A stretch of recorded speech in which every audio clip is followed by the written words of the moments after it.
Sinoptikania jep lajmin e mirë për motin, ja çfarë pritet në 5 ditët e ardhshme. Të premten fillon përmirësimi i kushteve të motit me kthjellime dhe vranësira kalimtare. Deri në mesnatë vijojnë rreshje me intensitet mesatar deri të lartë kryesisht në qendër dhe jug, më të pakta në veri, ndërsa pas mesnatës pritet përmirësim i dukshëm i motit në të gjithë vendin. Nesër paradite në veri dhe qendër do të ketë vetëm rreshje shumë të pakta shiu dhe dëbore në zonat malore, ndërsa në jug e juglindje në pjesën e dytë të ditës rikthehen rrebeshe afatshkurtra më intensive, veçanërisht në Tepelen, Gjirokastër, Sarand, Përmet dhe Korçë.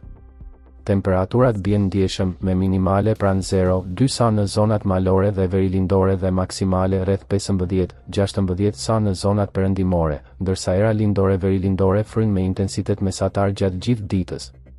Të premten moti mbetet pjesërisht i paqëndrueshëm me rreshje shumë të pakta, kryesisht dëbor në gjysmën lindore të vendit.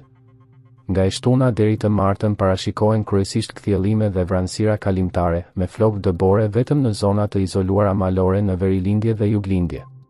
Temperaturat e mëngjesit zbresin në 0-1 sa gjatë fundjavës, por në mesditë termometri rritet gradualisht nga rreth 18-19 sa të dielën në mbi 20 sa në fillim të javës së ardhshme.